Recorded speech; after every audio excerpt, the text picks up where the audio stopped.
June 19th, 1998, age 11. Went out for the night with Edward Jones. Beautiful, windy, and fun. This was probably close to the beginning of my introduction to the wealth management industry. I was fortunate that my father's also a financial advisor. He became licensed when I was about 8 years old. And so I have been exposed to the industry from a very early age and had the opportunity to learn from some of the industry's greatest minds, attending conferences as a family, and just that general exposure really opened my eyes to what was possible for a career for myself long term. As you can imagine, as I entered my high school years, I first thought that I didn't want to have anything to do with the same type of business that my dad was in. So I took my love and passion for athletics and turned that into my major for college. I actually majored in broadcast journalism and public relations, and had a lot of fun attending Ole Miss and working in athletics media relations, and even was the sports anchor for the student news station. Also got to work for OleMissSports.com and just had a really great experience in the TV world. But unfortunately, I graduated college in May of 2008, which was the peak of the global financial crisis. And so it was really difficult for me to try and find employment around the country before technology in that area. So I was forced with the decision to move all the way out west to Santa Barbara, California, where I basically thought I found my dream job at age 23, working in baseball recruiting. So fast forward a few years, I had moved to Nashville, and that's where my now husband and I reconnected and we got engaged.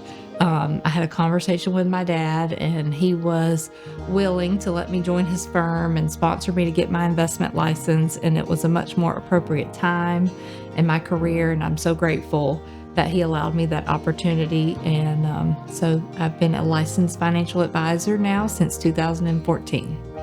During the transition of my career from the athletic world into finance and wealth management, one trait I certainly carried over was that competitive nature. Even though I had zero clients and knew, very little about what I needed to be doing, I still saw myself in a different light. I was already looking to the future of seeing maybe one day I'll be on that Forbes list. Maybe one day I'll be speaking at leadership conferences. Maybe one day I will own my own firm.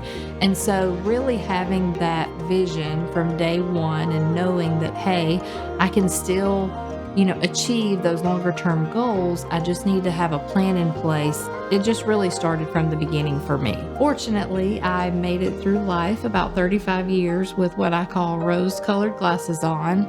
I have definitely had adversity, but up until that point, the adversity was minimal.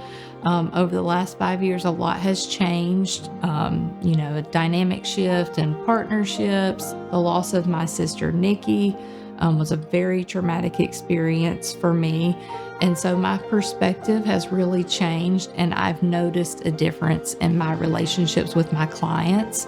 As I've experienced more life, I feel like I can relate on a deeper level with them, and that helps us really get to where we need to be as far as conversations around planning and why are we making these decisions? What are we planning for? Who are we planning for? And so I'm very grateful that through the grief and the sorrow, something good, some joy has come from it, and me deepening those relationships with my clients. I have definitely done everything the hard way, it feels. So what I have learned over the past couple of years is how insanely important it is to have the right people on your team, to have the right structures and processes in place. And so my hope is that in the coming years, this next chapter of my career, that I can share what I've learned, what has worked, what has not worked with others, whether they're females in wealth management or males, it doesn't matter. Maybe they're in an industry outside of investments. I think a lot of the principles that I've implemented in my business moving forward really can go across any industry. How to build a team, how to structure a team, how to be fair in compensation, how to, identify root causes of issues, organizational health. But most importantly, just knowing that you are not alone. When you have the right people in place, you can take your business to the next level.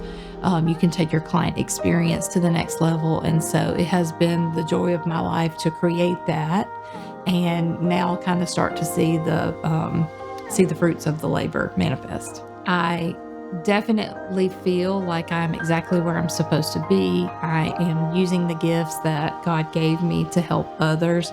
And so I am so grateful just to have that sense of security and feel like I'm helping to make a difference in others' lives.